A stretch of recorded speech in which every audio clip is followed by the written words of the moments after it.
Mbak Ami. Bismillahirrahmanirrahim. Assalamualaikum warahmatullahi ta'ala wabarakatuh.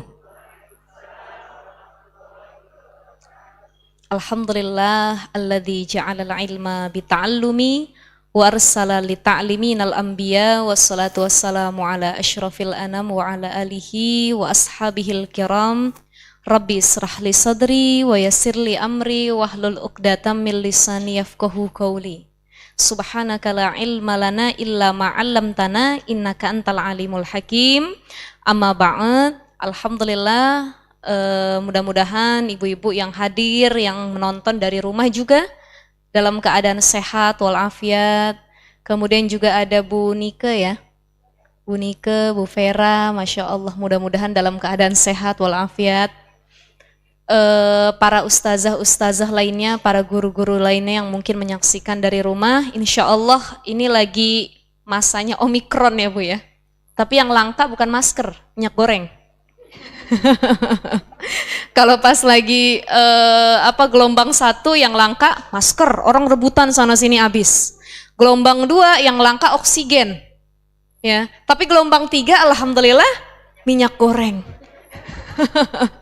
Kaitannya apa? Hubungannya apa? Saya nggak tahu deh, Allahu a'lam bishawab ya.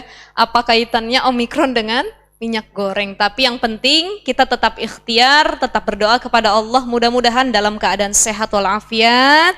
Mudah-mudahan COVID-nya menjauh. Jangan lagi deket-deket deh. Kalau yang udah pernah kena, ya cukup jadi pengalaman ya Bu ya. Jadi pengalaman dan alhamdulillah masih dalam keadaan sehat, panjang umur. Alhamdulillah. Ibu-ibu jamaah Rumil yang saya cintai dan saya hormati, pembahasan kita pagi hari ini mengenai nafkah dan infak. Saya mohon maaf pertama agak telat nih beberapa menit karena tadi saya nganter anak saya dulu Bimba. Harusnya dia masuk jam 10:30, tapi gurunya bilang, "Bu, tolong 10:30 ya, saya nggak bisa 10:30. Sedangkan saya tadi mau berangkat ngajar." Waduh, saya bilang, kira saya antar dulu, jadi alhamdulillah telat ini, mohon maaf ya ibu-ibu ya. Ridho ya ibu-ibu. Alhamdulillah. Baik, terkait nafkah dan infak. Nafkah ini adalah salah satu hal yang dikhususkan bagi keluarga dan kerabat aqarib, orang-orang terdekat. Beda dengan infak. Kalau infak adalah sesuatu yang dikeluarkan, hampir mirip dengan sedekah. Ya. Nah, kalau nafkah dalam keluarga ini salah satu kewajiban yang harus dipenuhi suami terhadap istrinya, nafkah. Ada yang nafkahnya 1 hari mungkin dikasih suami cuma 50.000, ada. Ada yang dalam 1 hari cuma 100.000. Ada juga mungkin yang 1 hari dikasih nafkah 10 juta rupiah. Pernah ibu-ibu? Jadi masing-masing sesuai dengan kemampuan dan kapasitas pendapatan yang dimiliki oleh pasangannya. Nafkah ini adalah bentuk tanggung jawab suami kepada para istrinya atau kepada istrinya. Jadi di sini sudah sepakat para ulama ya, ajma'atil ummah ala anna shadaqah 'alal aqarib afdol. Bahwasanya sedekah itu bimana ay an-nafaqah al-infaq. Bahwa sedekah atau nafkah itu paling utama diberikan kepada aqarib. Aqarib ini ai bimana az-zaujah. Jadi ada tingkatan nafkah ya. Di sini disebutkan, saya bawa buku ini Hikmatut Tasyri' wa Falsafah ya, karangan dari Syekh Ahmad Al-Jurjawi ya. Syekh Ahmad Al-Jurjawi ini mengenai hikmah-hikmah setiap hal. Apa hikmah perempuan bisa khulu sama suami? Apa hikmahnya talak? Apa hikmahnya dilarang perzinahan dan lain sebagainya? Ini disebutkan dalam kitab ini ya, Hikmatut Tasyri' wa Falsafah. Jadi ada tingkatannya ternyata disebutkan ya di sini. Sudah saya rangkum tadi. Jadi ada hadis Rasulullah Shallallahu Alaihi Wasallam, hadis riwayat Abu Daud dan Nasai. Ditanya oleh salah seorang pemuda, qala Rasulullah SAW, tasodaku. Rasul mengatakan bersedekahlah engkau, berinfaklah engkau. Qala rajul, berkata seorang laki-laki ini, ya Rasulullah indi dinarun, aku punya uang, punya dinar di sisiku. Faqala Rasul salam tasaddaq bihi ala nafsik, sedekahi dulu diri kamu. Jadi suami sebelum dia punya kewajiban sedekah sama istrinya, menafkahi istrinya, yang harus dia nafkahi nafsiknya dulu, dirinya dulu. Jadi kalau ibu-ibu minta nafkah sama suami, jangan cuma nuntut saja kita yang pengen dinafkahi, tapi kita tidak memperhatikan suami kita. Ya, Mas beliin saya dong apa pakaian, tapi suami kita beli pakaian setahun sekali. Ibu-ibu sebulan 3 kali bisa. Itu bedanya laki-laki dengan perempuan. Jadi kata Rasulullah, wabda binafsik. Mulai dari diri kamu. Kalau diri kamu udah tercukupi, udah terpenuhi, sandang, pangan, papan, ini 3 hal yang sangat primer ini, yang sangat urgent ini, maka kemudian baru qala tasaddaq bihi ala zaujatik, sedekahkan atau nafkahi istrimu.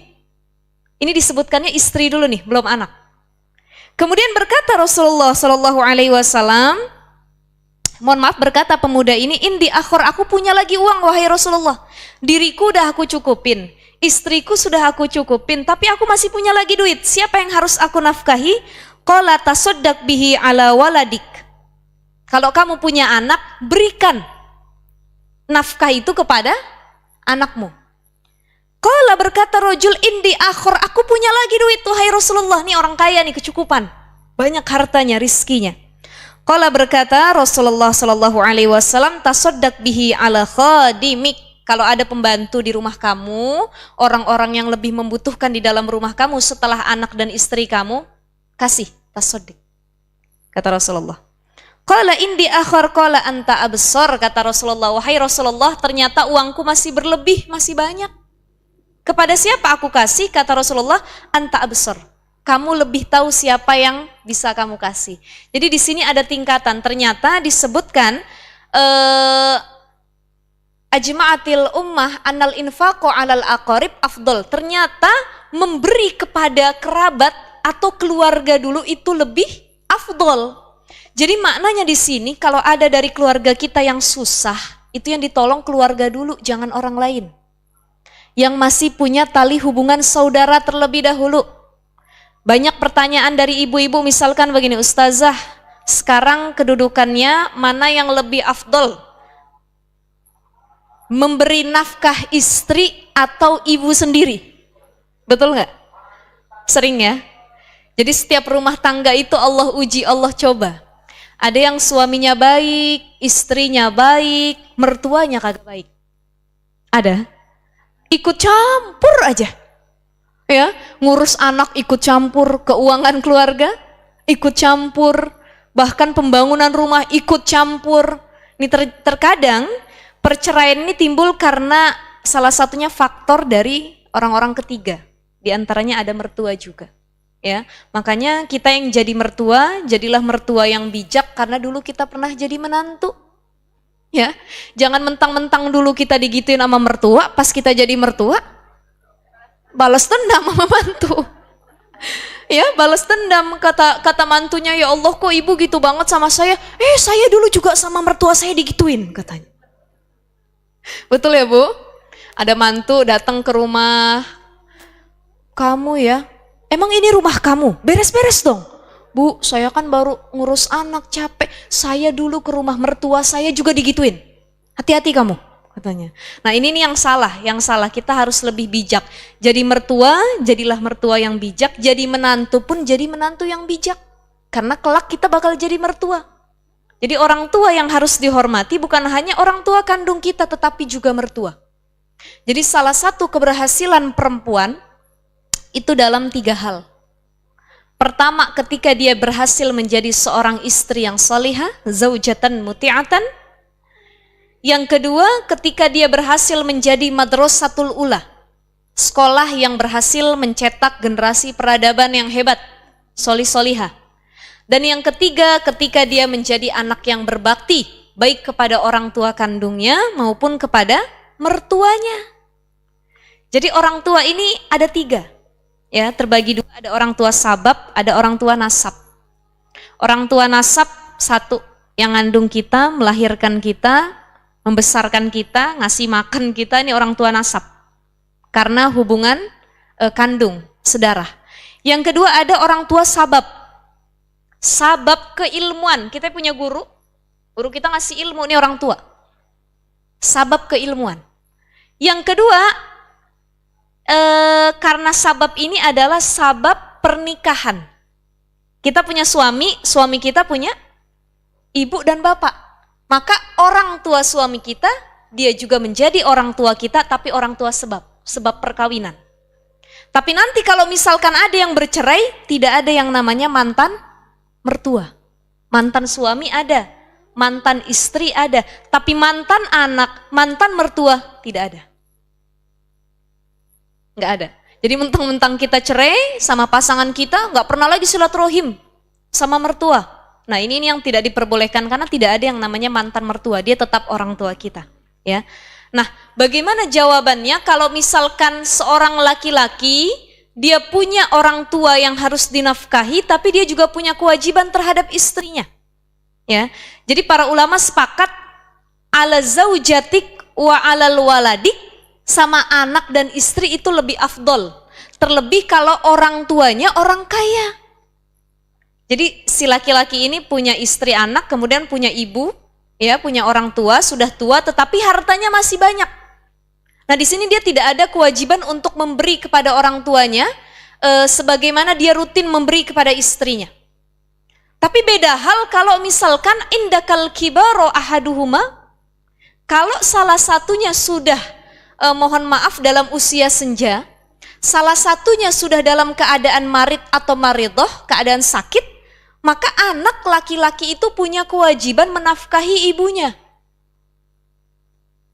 Jadi kita para istri kalau punya suami ngasih sama orang tua jangan cemburu, ya, nggak boleh cemburu bu. Ibu, pernah marah nggak laki ngasih orang tua? Kalau ngasih perempuan lain, baru marah. Lah kalau perempuan yang lahirin dia, nggak boleh kita marah. Karena disitulah perjuangan seorang ibu. Karena kita juga ibu, ya.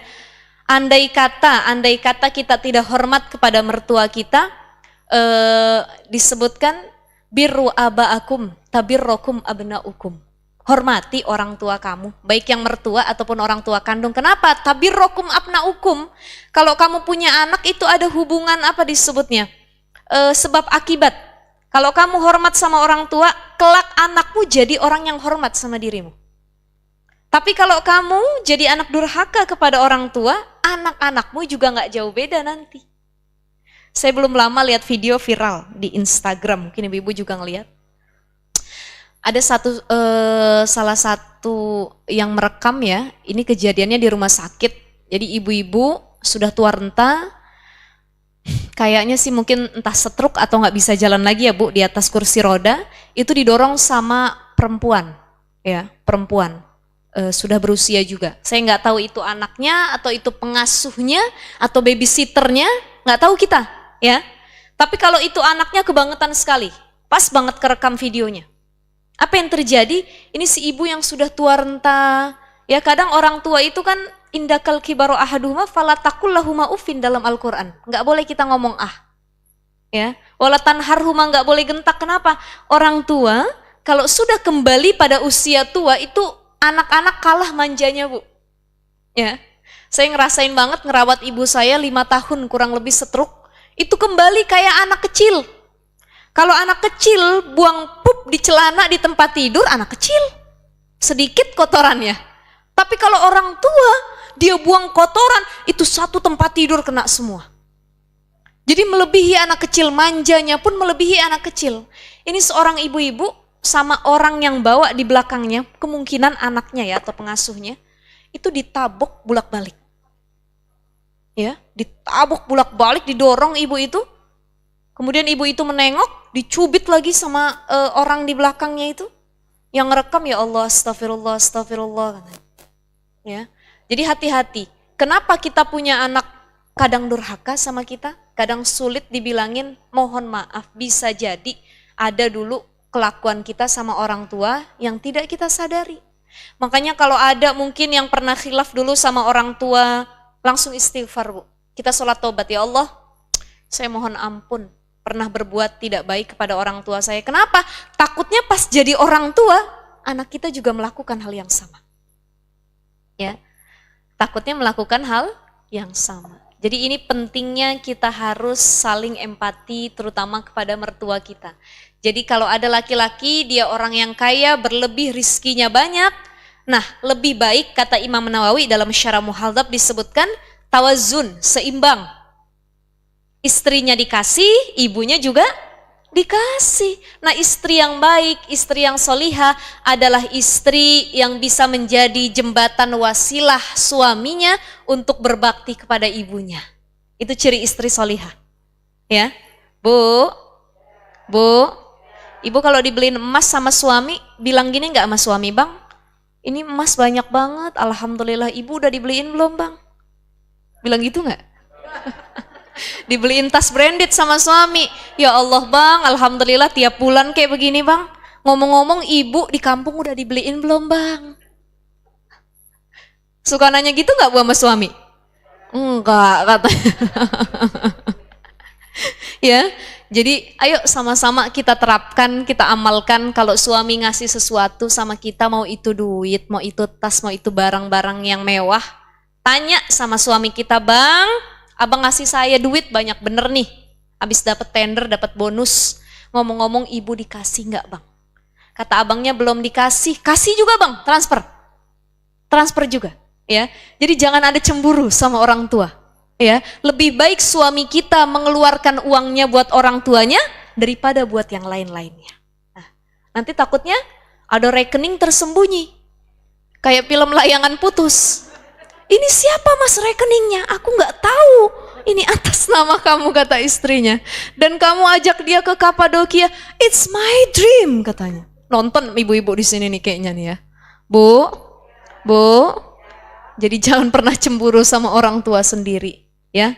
Kalau sama perempuan lain barulah kita cemburu, nggak apa-apa. Apalagi kalau punya madu, ya. Nauzubillah, mudah-mudahan ya nggak ada yang dimadu lah di sini. Semua. Kalau ada yang punya madu ya cemburu, nggak apa-apa. Aisyah pun pernah cemburu sama Rasulullah. Ya, ini salah satu keutamaan Aisyah dengan Rasulullah. Mereka kalau bertengkar, baik itu Rasulullah dengan Aisyah ataupun Aisyah dengan Siti Khadijah radhiyallahu anha, itu nggak pernah saling sikut-sikutan, nggak pernah main KDRT. Kata Rasulullah bilang, ana khairukum li ahli, wa ana khairukum li ahli. Sebaik-baik kalian adalah yang paling baik terhadap keluarganya, tapi aku adalah orang yang paling baik di antara kalian semua.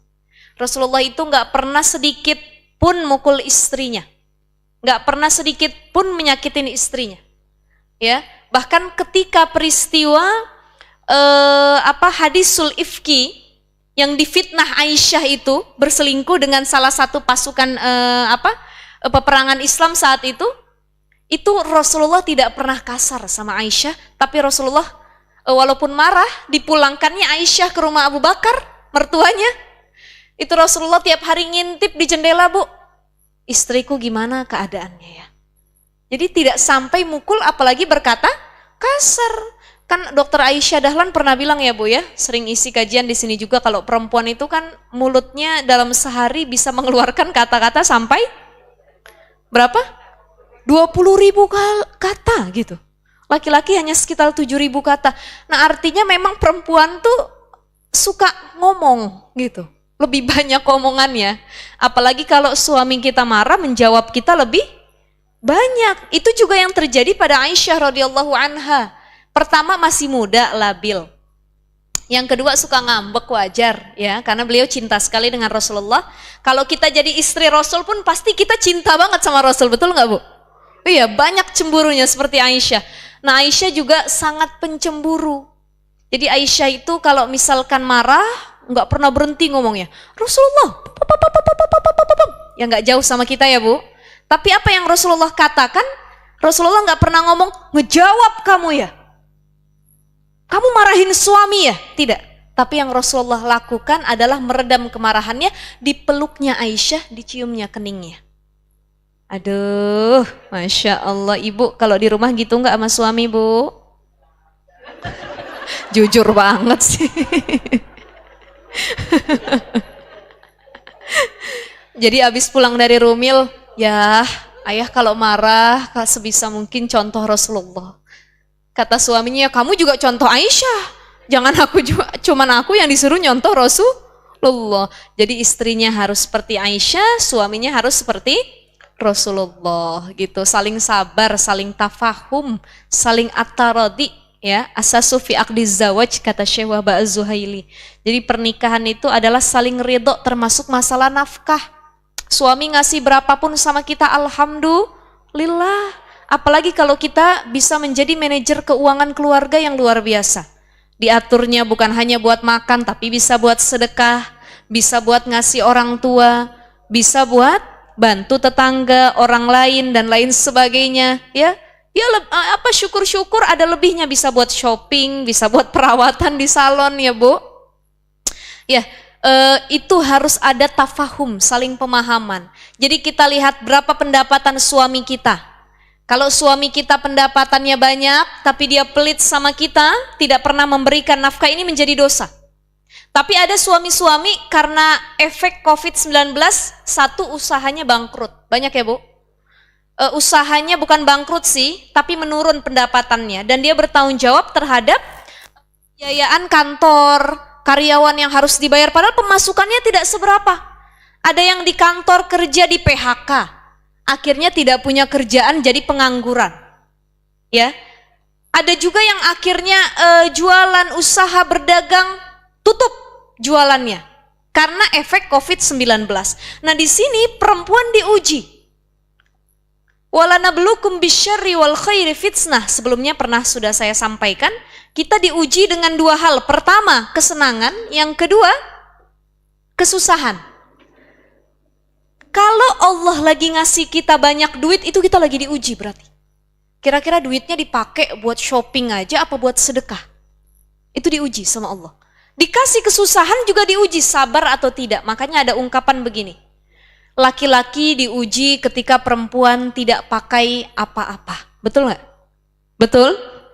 Dan perempuan diuji ketika laki-laki tidak punya apa-apa. Jadi ketika suami kita nggak punya apa-apa, di situ letak ujiannya. Sabar nggak kita? Kuat nggak kita? Belum bayaran anak, belum token listrik bunyi mulu, ya. Belum pembiayaan yang lainnya. Apalagi kalau mobil masih bunyi tang tang tang tang, rumah lagi masih bunyi KPR.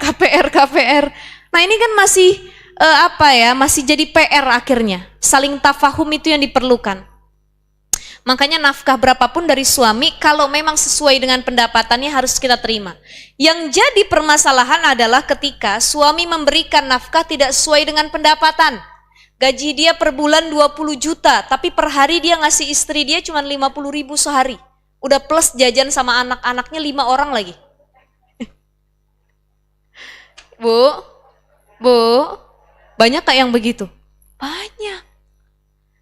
Jadi dulu saya ingat dengan kisah Hindun, istrinya Abu Sufyan. Ya, Hindun ini salah satu perempuan yang dulunya sangat membenci Islam dan membenci Rasulullah SAW.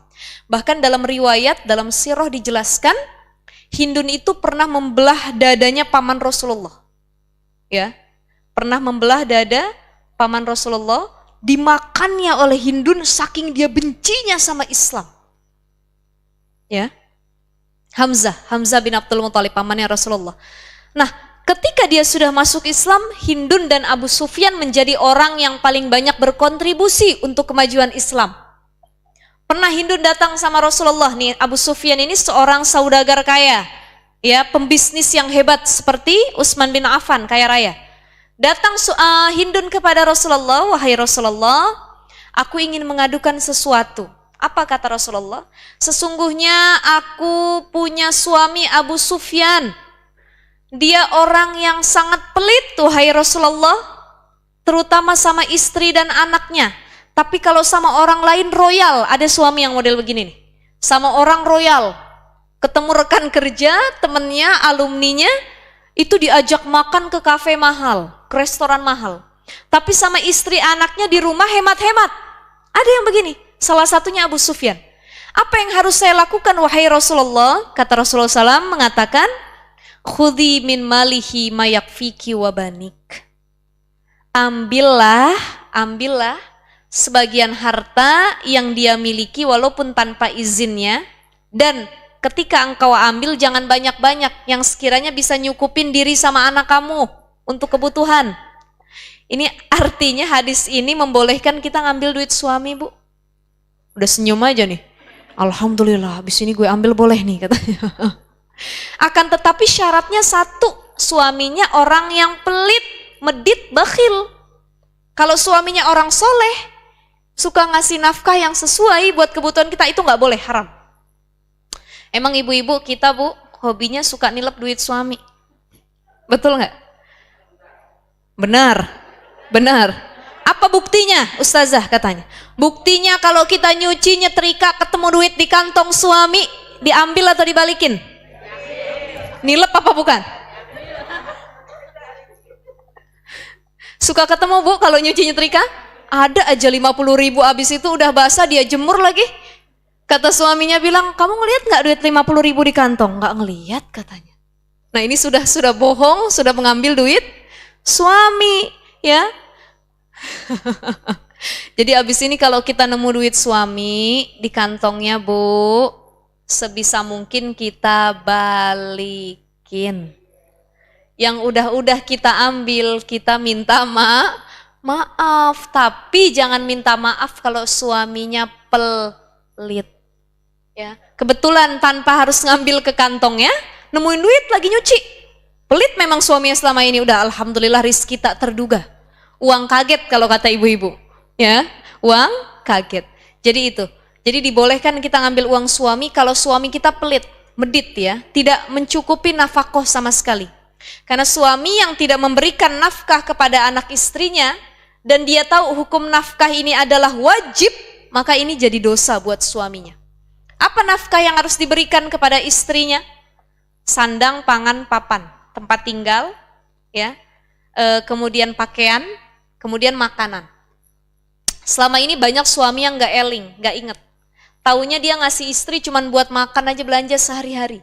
Tapi nggak tahu istrinya butuh pakai baju, butuh sabun cuci muka, ya, kebutuhan-kebutuhan yang esensial, butuh pembalut kalau lagi habis lahiran, lagi haid dan lain sebagainya.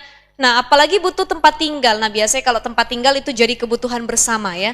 Tapi yang jadi perhatian yang sering dilalaikan oleh para suami adalah kebutuhan sandang. Ya, kebutuhan esensial perempuan sehari-hari, karena mereka taunya nafkahin istri itu cuma ngasih makan kenyang udah. Padahal tidak seperti itu. Kewajiban suami kepada istri, nafkah itu wajib semenjak saya terima nikahnya. Jadi ada yang wajib dari laki-laki kepada perempuan, selain mahar itu nafkah. Ya, mahar, nafkah. Sebelum saya lanjut, ada pertanyaan dari sini, ibu-ibu? Lanjut? Baik. Ya, bismillahirrahmanirrahim. Sedikit yang saya baca dari kitab ini, hikmatun nafaqatil aqarib.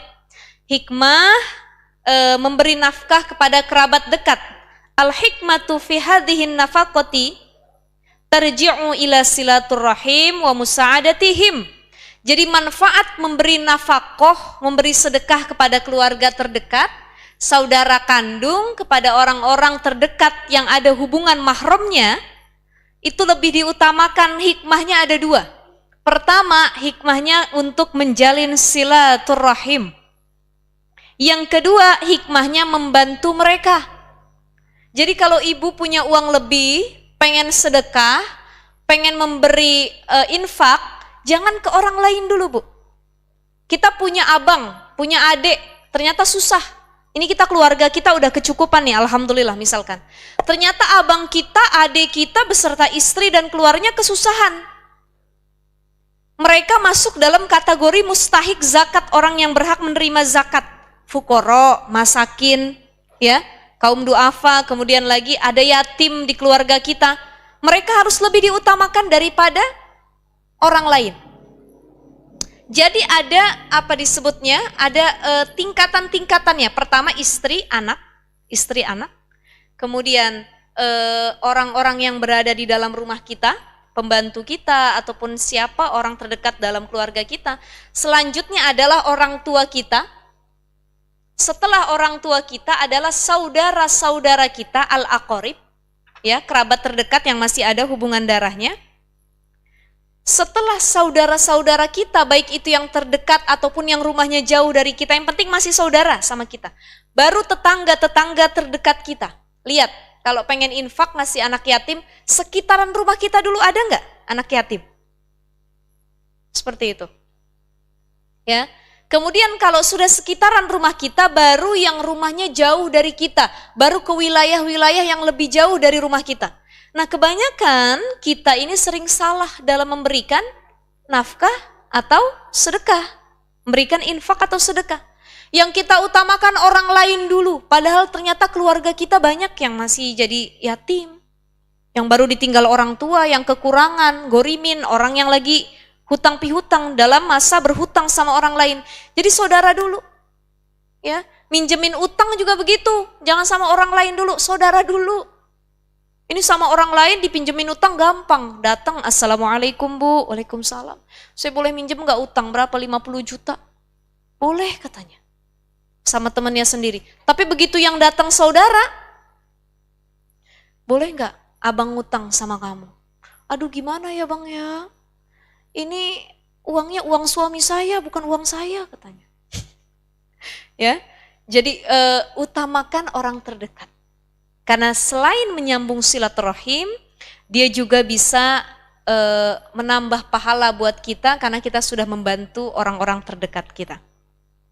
Ada salah satu hadis dari Abu Sa'id Al-Khudri, qala Rasulullah SAW, berkata Rasulullah SAW, kharaja Rasulullah SAW fi adhan au fitrin ilal musolah.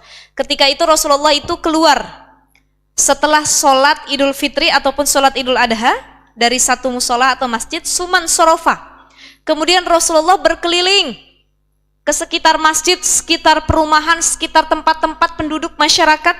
Fawa'azun nas, beliau memberikan petuah-petuah kepada para masyarakat, para umatnya. Wa amaruhum bisodaqoh, Rasulullah memerintahkan untuk bersedekah. Faqala, berkata Rasulullah sallallahu alaihi wasallam, ayyuhan nas, wahai sekalian manusia, tasaddaku, bersedekahlah engkau kepada Allah Subhanahu wa taala. Famarra 'alan nisa, kemudian Rasulullah melewati sekumpulan perempuan, para nisa sedang berada melewati Rasulullah SAW setelah sholat Id atau sholat Idul Fitri, ya. Kemudian Rasulullah mengatakan, faqala Rasulullah SAW, ya ma'syarun nisa, wahai sekalian perempuan, tasoddaqna, bersedekahlah kalian wahai perempuan, kata Rasulullah. Fa inni ra'aitukunna aksara ahlin nar, kata Rasulullah, sesungguhnya ketika aku melewati neraka, paling banyak yang aku lihat di dalam neraka penduduknya itu perempuan. Siapa bu? Perempuan. Kita nih semua yang hadir perempuan. Kenapa? Berkata fakulna, para perempuan itu, wa bimal dzalika ya Rasulullah, kenapa kok yang banyak dalam neraka itu perempuan wahai Rasulullah? Qala Rasulullah, tuksirna la'ana wa takfurna la'ashir. Bu, kuncinya dua nih biar kita tahu kenapa perempuan banyak di neraka. Tuksirna li'an, kita sering mencela suami. Astagfirullahaladzim. Bu, ibu sering mencela suami, hati-hati apalagi ngebuka aib suami, ya. Nggak boleh ngebuka aibnya, terutama dalam masalah ranjang. Penyakit kita para perempuan, saya juga termasuk, banyak juga ibu-ibu juga. Kalau lagi kumpul sama kawan, keenakan ngobrol, akhirnya nggak sengaja aib keluarga kebuka. Yang diomongin ranjang, ya. Emang bagaimana kalau diranjang katanya? Modelnya kayak gimana? Nah ini nggak boleh ya. Kalau laki saya mah beda, nggak begitu. Nah ini sangat-sangat diharamkan membuka aib pasangan, apalagi aib itu berada di dapur kita sendiri. Ya, perihal ranjang kita sendiri. Ya, itu tidak diperbolehkan. Ya, bedakan aib suami dengan KDRT. Saya ingin sampaikan sedikit, kemarin saya belum lama berdialog dengan salah satu pakar psikologi.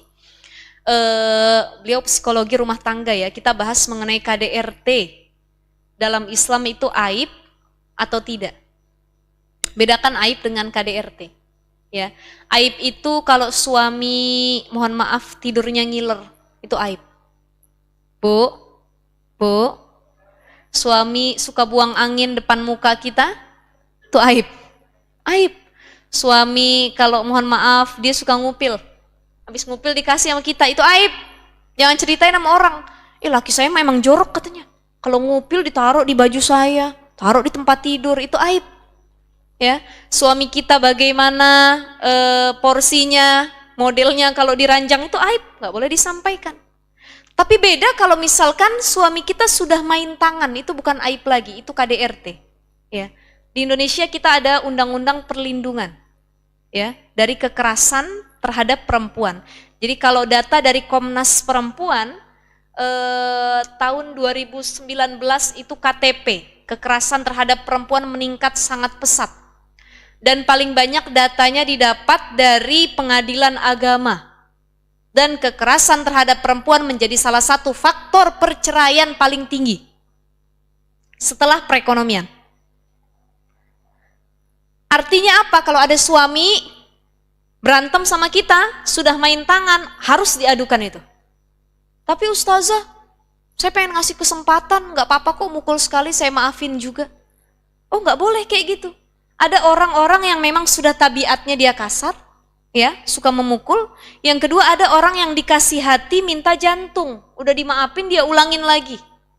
Mau nunggu sampai kapan? Mau nunggu sampai babak belur? Sampai bonyok diri kita? Ada yang sampai mati? Dan lain sebagainya. Dan KDRT ini bukan hanya kesalahan laki-laki, tapi perempuan juga bisa KDRT sama suami. Belum lama ada berita di mana itu nih? Pemalang atau Malang ya? Istri memotong alat kelamin suami. Bu, hati-hati, pisau di rumah simpen. Jangan lagi marah nanti suami yang kena, ya. Itu tidak boleh sama sekali. Sekesal apapun kita tidak boleh main hakim sendiri. Itu sudah masuknya KDRT, kekerasan dalam rumah tangga. Makanya ada yang masuk dalam kategori suami takut istri. Ini KDRT sudah, ya. Beberapa saya lihat ada yang curhat sama saya ibu-ibu. Ternyata dia punya kesalahannya itu suka mukulin suaminya. Tapi suaminya sabar, nggak pernah ngebales. Makanya dia sering main tangan sama suami. Suaminya nggak bisa memenuhi nafkahnya dan lain sebagainya, dikit-dikit ditampar sama dia. Tonjok, ditempeleng suaminya sendiri. Sudah tidak ada hormat lagi sama suaminya. Jadi kekerasan dalam rumah tangga bukan hanya bisa dilakukan oleh laki-laki, tapi perempuan juga. Jadi kalau istri sudah main tangan sama suami, apalagi pakai benda tajam, laporin. Begitu juga kalau suami sudah main tangan sama kita. Laporinnya kemana? Jangan langsung ke polisi, di penjara pasangan kita. Ternyata dia orang yang mau bertobat, laporinnya kemana? Ke orang dulu yang bisa menengahkan kita. Dalam Al-Quran surah An-Nisa disebutkan fa'in khiftum syiqaqa bainihima fab'atsu hakaman min ahlihi wa hakaman min ahliha. Kalau terjadi syikok itu perpecah belahan, pertengkaran suami istri, siapa yang harus kita beritahu? Keluarga terdekat dulu. Yang bisa menjadi tahkim, penengah. Kalau masih ada orang tuanya bijak, kumpulin kedua keluarga, orang tua laki-laki, orang tua perempuan. Musyawarahin bagaimana nih dia sudah main tangan. Kasih kesempatan nggak biar orang tuanya tahu, jangan disembunyikan sendiri. Kata orang tuanya tolong maafin dulu. Ya mungkin dia tidak sengaja main tangan, biar diteruskan lagi rumah tangganya, kasih waktunya untuk tobat. Kalau masih mengulangi lagi, nanti baru kita musyawarah lagi, kalau mau cerai-cerai, kalau mau pisah-pisah, seperti itu. Jadi harus ada musyawarah kedua belah pihak. Nggak boleh kita diem-diem bu. Diam-diam ditampar, dijedotin, sampai berdarah dan lain sebagainya, itu nggak boleh.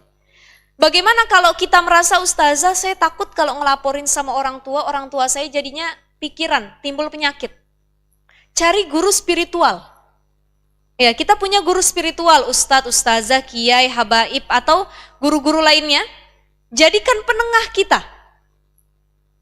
Ya, kasih nasihat, jangan bagaimana ke depannya mau seperti apa. Gitu. Jadi dalam Islam itu ada tingkatan-tingkatannya kalau terjadi kekerasan dalam rumah tangga. Ya. Dalam kitab Raudhatul Talibin wa Umdatul Muftiin, Imam An-Nawawi mengatakan, dalam Islam memang boleh memukul istri. tetapi dengan pukulan yang ada syarat-syaratnya. Pertama, pukulannya tidak membuat luka terhadap istrinya. Yang kedua, pukulannya tidak menyakiti. Yang ketiga, pukulannya tidak berefek kepada penyakit ataupun gangguan psikis dan lain sebagainya. Yang kelima, pukulannya tidak pakai benda tajam. Dan yang keenam, pukulannya kalau bisa kata kata Imam Nawawi dalam Raudhatul Thalibin, pakai sapu tangan dipecut gitu. Ya, jadi pukulannya itu pukulan sayang. Ya, jadi kalau suami istrinya nusyus, istrinya durhaka, nggak nurut sama suaminya, membangkang, boleh dipukul, tapi pukulannya dengan pukulan sayang. Si mama, apa udah papa bilangin, jangan mama kayak gitu. Ya, itu pukulan sayang, bukan pak ditampar. Tidak ada, Islam tidak pernah mengajarkan demikian. Bahkan Rasulullah mengatakan wala tadribul wajha, nggak boleh mukul muka. Karena muka ini adalah inti kecantikan dan mahkota perempuan, ini muka. Jadi ada syarat-syaratnya kalau mau mukul istri, nggak boleh semena-mena. Memang Islam membolehkan memukul istri yang nusyus, membangkang, durhaka, tetapi dengan pukulan yang harus dipenuhi syarat-syaratnya dan tidak menyakitkan. Seperti itu. Ya Bu ya. Jadi tadi hikmah nafkah kepada aqorib, kita jadi melebar kemana-mana ini. Ya, KDRT dan lain sebagainya. Jadi hikmah nafkah kepada aqorib tadi apa ibu-ibu? Yang pertama, menjalin silaturahim. Yang kedua, membantu mereka, memberi pahala ya. Wa anta ta'lam annal aqorib hum aulan nas bil insan, dan kita sudah tahu bahwa aqorib, orang-orang terdekat, saudara kandung terdekat, mereka adalah manusia yang paling utama, harus kita berbuat baik kepada mereka. Wala syakka annahu idza hasalal birra wal ihsan minal insan li ahadi aqaribihi hadzal birru wal ihsan ya. Jadi orang-orang yang memberikan nafkah kepada keluarganya itu akan menghasilkan asyafaqah, kasih sayang, warahmah, kasih sayang juga ya, sama ya, wal atifata, kelembutan, al jamilah yang sangat indah dari kebaikan membantu terhadap aqarib. Wasababu wujudin nafaqati lil auladi hiya al wiladah. Kenapa seorang laki-laki wajib menafkahi anaknya? Karena anaknya ini adalah darah daging dia. Bisababil wiladah, karena sudah dilahirkan oleh istrinya. Istrinya wajib dia nafkahi. Kemudian istrinya melahirkan anak. Karena sebab kelahiran dari istrinya, maka suaminya wajib menafkahi anak-anaknya. Seperti itu. Ya Bu ya. Wa amman nafaqatul walidaini faliqaulihi azza wa jalla, dan bagaimana kalau nafkah kepada orang tua? Nah, di sini Allah Subhanahu wa taala berfirman, bismillahirrahmanirrahim. Wa qadha rabbuka alla ta'budu illa iyyahu wa bil walidaini ihsana. Hendaklah kita berbuat baik kepada kedua orang tua kita. Kenapa? Amarallahu subhanahu wa ta'ala wassabil walidaini ihsana, untuk berwasiat berbuat baik kepada orang tua. Kenapa Bu? Kita harus buat baik sama orang tua. Selain dengan perbuatan, juga kalau ada rizki berlebih harus kita kasih nafkahnya. Di sini disebutkan wa minal ma'lumi, yang patut kita ketahui, annal infaqu alaihima, bahwasanya menginfaki harta kepada kedua orang tua kita, min ahsanil ihsan, merupakan kebaikan yang lebih baik dari kebaikan apapun. Wa aujabil wajibat, dan kewajiban yang paling wajib dari kewajiban apapun. Wa aqrabil qurubat, dan orang tua adalah kerabat yang lebih dekat dari kerabat manapun setelah istri dan anak-anak kita. Bahkan istri dan anak-anak kan orang asing awalnya ya. Istri itu kan orang asing yang diambil jadi pasangan. Tapi kalau orang tua adalah mereka yang memang ada proses pendekatan yang luar biasa terhadap anaknya, apalagi seorang ibu yang lahirin anaknya. Makanya ibu itu rasa sakit dia bukan ketika melahirkan ya Bu, betul nggak?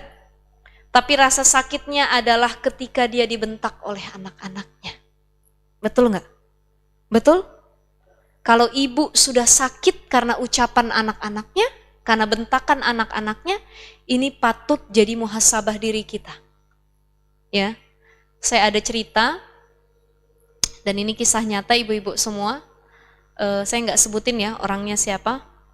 Jadi ada seorang ibu, dia punya anak. Anaknya ini tadinya kaya raya, punya usaha yang luar biasa sekali. Kerjaan dia keliling dunia. Bahkan dia bisa memberikan penghidupan bukan hanya kepada orang tuanya, tapi adik-adiknya, kakak-kakaknya, hingga kepada keluarga-keluarga terdekatnya. Ya. Tapi ada satu fase di mana dia tidak sengaja membela istrinya ketimbang ibunya. Makanya ada adab-adab yang harus kita lakukan ketika kita di depan istri maupun di depan seorang ibu. Usahakan kalau di depan seorang ibu jangan pernah membanggakan istri. Itu jadi kecemburuan sosial, yang ada jadi pertikaian. Ya, cukup bilang istri saya baik, jangan sampai, Bu, tahu nggak? Masakan istri saya ternyata lebih enak dari ibu. Ada anak yang begini ya Bu ya, pinter loh Bu dia masak, saya rasa lebih enak dari ibu. Nah itu jangan seperti itu. Kalau bisa ngomongnya, Bu, alhamdulillah istri saya sekarang masakannya udah bisa sama rasanya kayak ibu. Ini karena ibu nih yang ngajarin dia nih. Nah itu kan ibu merasa tersanjung biasanya.